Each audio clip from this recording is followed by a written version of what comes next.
I'm now joined by BJP spokesperson Prakash Javadekar, who takes the place of Ravi Shankar Prasad, also by TMC Chief Whip Derek O'Brien. I also have with me Mani Shankar Iyer, Pavan Verma, Vandita Mishra and Gurcharan Das. Gurcharan Das, let's take up that question that we posed at the end of part one. Many people believe when they look at the way Mr. Modi perceives the economy and the sort of reforms he's talked about, the way he thinks of his government and the role of government in India, and the way he talks about the relationship between the government and the people of India, that perhaps Mr. Modi intends a paradigm shift. Perhaps we're seeing the end of the Nehruvian consensus, and this in a journalistic sense could be India's Margaret Thatcher moment. Do you accept that line? Well, I hope so. I think you made a comparison with Indira Gandhi in the last section of the program, but I think the comparison with Margaret Thatcher is a much more apt comparison.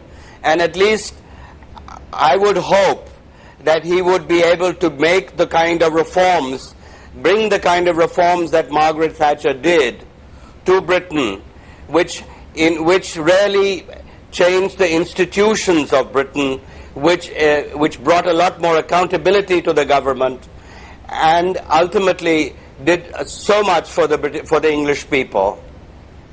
Let me bring you in there. You're a very important part of one of the state governments, Derek O'Brien. You're the chief whip of the TMC, and very important to the Indian economy is the role that Bengal plays.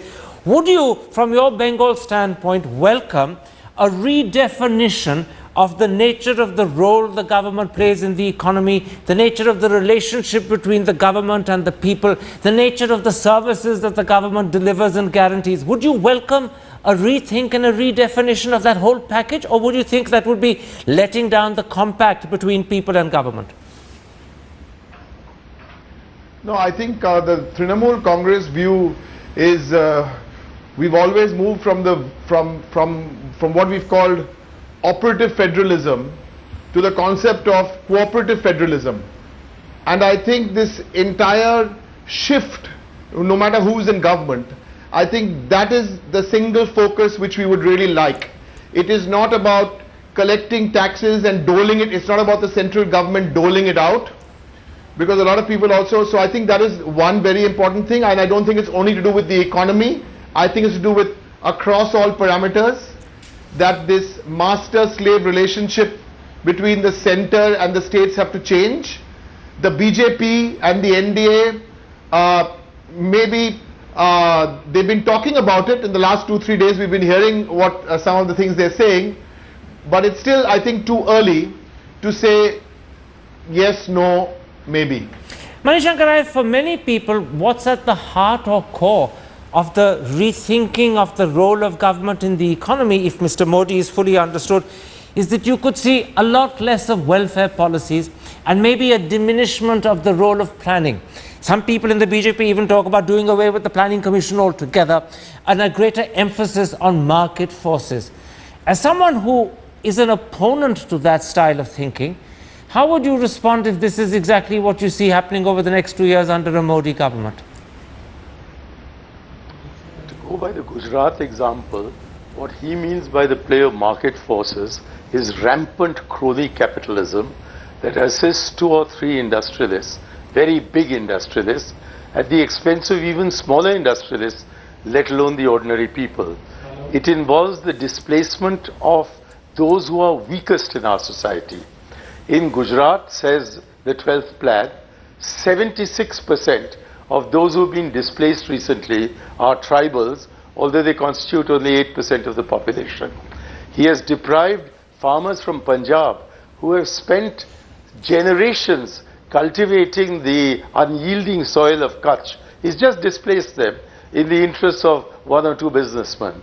So if this is the kind of thing that he proposes to impose all over the country, I don't think he'll get a consensus. And he's not the kind of man who looks for a consensus. He looks to impose his point of view.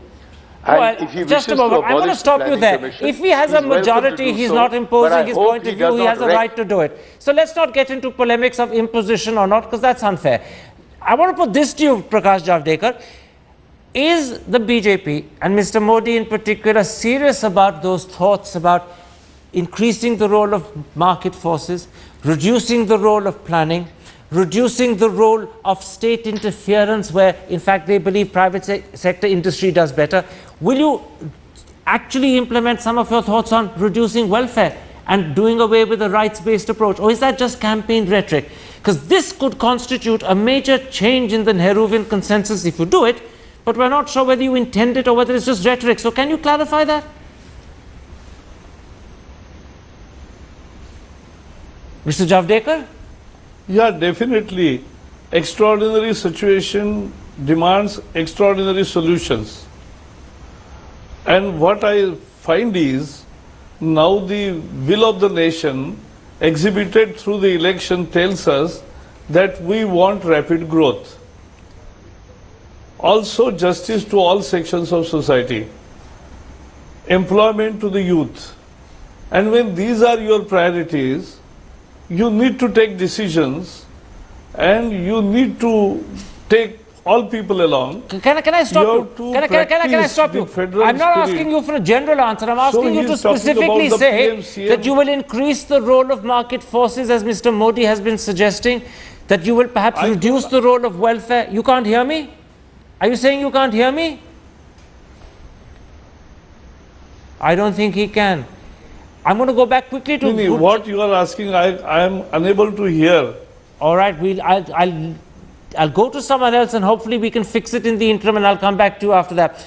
Gurcharan Das, how convinced are you that the sort of attributes, the sort of qualities, the sort of thoughts we're talking about are thoughts that Mr. Modi is genuinely committed to and it's not just campaign rhetoric?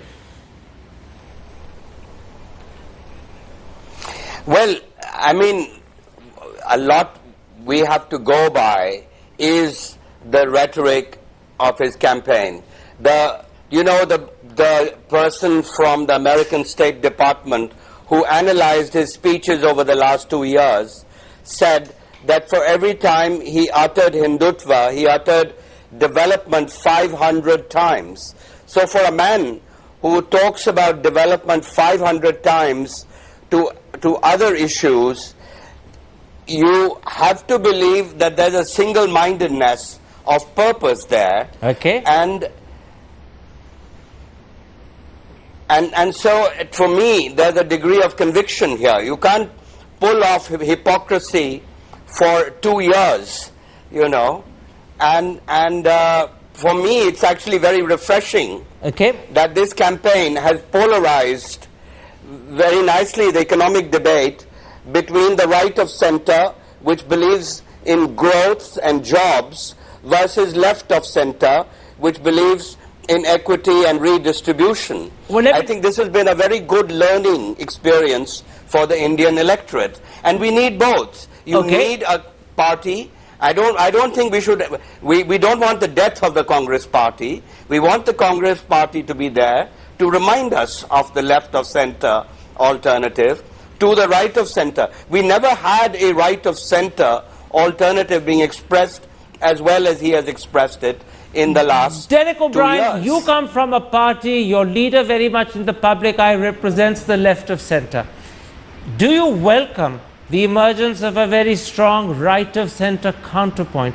And do you welcome the possibility that suddenly, in terms of economic policy direction and in terms of the way the role of government is perceived, you'd have someone suggesting policies that are markedly different, if not opposed, to those that the TMC stands for? And how do you intend thereafter to handle that relationship with the centre? Because you could have an opponent in the centre who contradicts you. Firstly, I don't think the term left of centre is an appropriate definition for the Trinamool Congress. I don't think we are not left of centre or right of centre. We are right in the centre with people. Okay. But I think I want to comment on a couple of points which were raised, unless my puppy gets out of the way. One is the narrative of the campaign, which Mr. Das was suggesting is about development, development, development. Absolutely not. The campaign of Modi's campaign may have started on development. After that, the narrative got shifted. They did all kinds of crazy things. deliberately. They put pictures and at the back, graphics at the back, which had nothing to do with development. Before you sidetrack they went into other areas which had nothing to do with development. Can I stop you? Before you sidetrack us to talk about the campaign, are you saying therefore this talk that Mr. Modi will change the Nehruvian consensus about welfare, about the role of government, about the role of government in the economy is just rhetoric? Is that what you're saying? I think this Gujarat, this Gujarat mirage model, we can have another full debate on all indicators, social indicators, economic indicators, and a whole list of other indicators where they packaged it very well, but Gujarat is way down. I think what the BJP did very well in Mr. Modi, they packaged it, but if you look deeply, there are skeletons in that cupboard. Across all parameters. All right. Across all parameters. This may. Yes, carry on. This was attempted to have been very well packaged, and I certainly think the BJP packaged better. The Congress had nothing to pack. But what bothers me even more, Karan, is on some big issues where there is no difference between the BJP and the Congress. Okay, come back. I want to come back to whether Mr. Modi is suggesting a new paradigm and a shift from the Nehruvian consensus. And I want to bring in Vandita Mishra and say, I've deliberately brought in secularism and his attitude to secularism second, because that for many will be the contested part. Do you think that Mr. Modi, because of what he represents, because of his language, because of the RSS association, threatens secularism? Or will he simply be redefining and reinterpreting a word that many Indians feel as a concept requires redefinition and reinterpretation? Which do you see it as, a redefinition or a threat?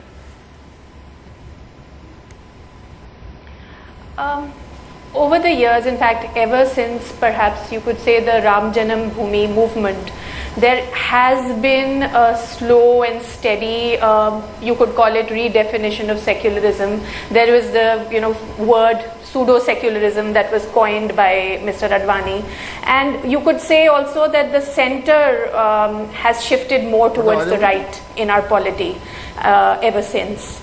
And Gujarat 2002 was the next marker. I think there are lots of complacencies and hypocrisies and conceits in the current version of secularism which need to be challenged. But I'm not sure if what Modi brings to the table with his baggage of 2002, with the unaddressed questions of 2002, whether he is the best person to initiate a redefinition. Because at the moment, I think the fears that he stokes within the minority community overwhelm, this kind of an intellectual exercise. Okay. Manishankar, I think he first needs to proactively address those fears. You once described yourself, Manishankar, as a fundamental secularist. How do you respond to the possibility that people like Mr. Modi and perhaps the BJP more precisely believe that secularism needs to be interpreted not as Nehru did, but as Patel did, as Prasad did, as as Pant did? Would you accept that there are different interpretations, viable interpretations of secularism, and one can move from a Nehruvian one to a Patel one or a Prasad one? So long as the fundamental tenets of secularism are observed, there can be nuances in describing what you believe to be secularism. But these different nuances are not irreconcilable. What is utterly irreconcilable is the idea of a Hindu India with a secular India. And he represents a philosophy which, by calling itself Hindutva, which Savarkar translated himself as Hindu Raj, represents the polar opposite of what I regard as secularism. This attempt to steal the secular cloak in order to hide the fundamental communalism of one school of thought in India is to be deplored and certainly not to be collaborated with. And everything that the man has said and the attitude, the manner in which the minorities of India look upon him, and indeed the majority of Hindus look upon him, indicates that that is not the path down which we should go if we are to remain a secular country. It's the very idea of India that is under challenge, and I would say that it is my bounden duty to fight this kind of thing right till the last breath of my life. I will not accept that his playing with words constitutes genuine secularism. Mr. Javadekar, when Mr. Modi talks about what he colorfully calls the burqa of secularism, one wonders whether he's actually giving up the concept and believes that in fact it's just an unnecessary camouflage, or is he looking to reinterpret it? Sometimes people like Mr. Advani have said that the secularism that they uphold is closer to the Patel form than the Nehruvian. Clarify for me, is Mr. Modi against secularism? Does he think it's outlived its utility, or is he simply reinterpreting it because he believes a new interpretation is required? Which of the two is it?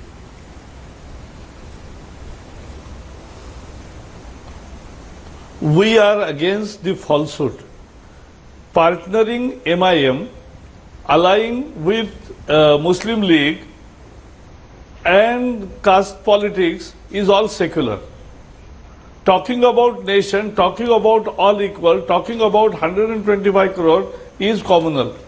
This definition is not now acceptable to the people of India. You have fooled people for 50, 60 years.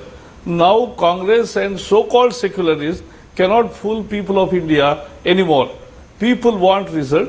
People want somebody who treats everybody equally. And he has a positive secularism, which means respect for all sects, respect for all religions, and allowing everybody to practice its own way, taking nation along for a national goal of development. Well, the critical thing is taking the nation along. Derek O'Brien, how do you view and respond to what you've heard about secularism and the belief that Mr. Javadekar is expressing that Mr. Modi will interpret it very differently to the way Congress governments, and I assume that also means the TMC government, understands that concept? Do you welcome the reinterpretation, the redefinition, or does it worry you and pose a threat to India? See, definitions are one thing, and actually on the ground, what is the reality? I'll give you one example, which is a scary example. Mr. Modi comes to Bengal and talks about Bangladeshi infiltrators.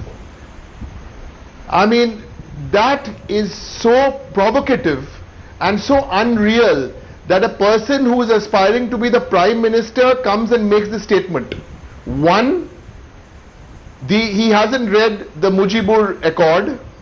Two, he hasn't understood the sentiments of people who've been living in Bengal, that those who are here before 1971, these are very deep issues. So you come and you try and make a speech to polarize people. This is dangerous. So it's very, very dangerous. I know there's a good cop and a bad cop. You will have the Prakashes and the Jetlis of the world who will play the good cop. You will have some other people who will play the bad cop. But the reality is, any form of extreme communalism is dangerous. It's dangerous. And I think in Bengal what we've managed to do, and I hope we get a referendum on this on the 16th morning, we have done a lot of development here in Bengal. I'm not going into Bengal. I'm sticking. Forgive me, Derek. I'm stopping you. I don't want to go into Bengal. I want to stick to secularism. We don't have time to go into Bengal. I'm sticking to secularism. Very quickly then, because I want to bring in Mani Shankar Iyer.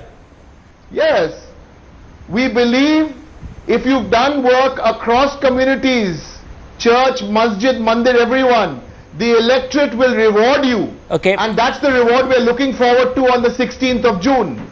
Mani Shankar, let me put this to you. If Mr. Modi does begin to behave as if the burqa of secularism concept conveys the sort of way he wants to redefine this concept, how will a shrunken Congress party resist it? Or will you not have the capacity to resist it? Will you just simply have to accept it because your numbers have fallen so far?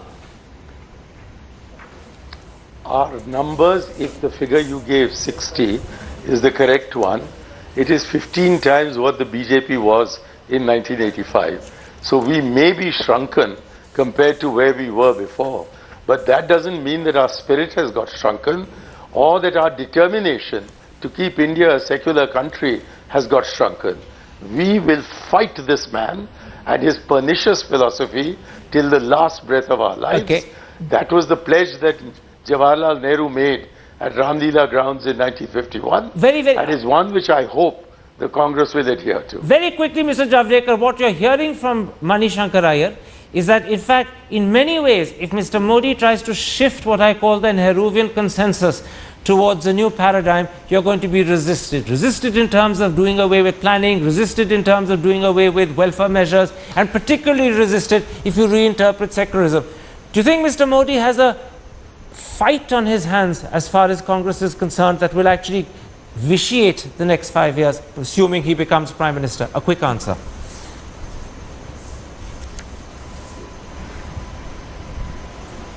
Mr. Javadekar? I really think that actually we have to see how the new government works, and I am very sure that you will have a real liberal and motivated government to develop all around, with taking everybody with the as a mission and without commission. All right. So that will be a government which will take everybody along. So I don't think there will be a problem. Even on the debate of secularism, we can have dialogue with Mani Shankar Iyer, though he hates, but we don't hate anybody. All right, those are very reassuring words you've spoken, more like a diplomat than a politician, but that perhaps is the new image the BJP is putting forward if it is literally poised at the brink of power. We're going to end this particular episode there.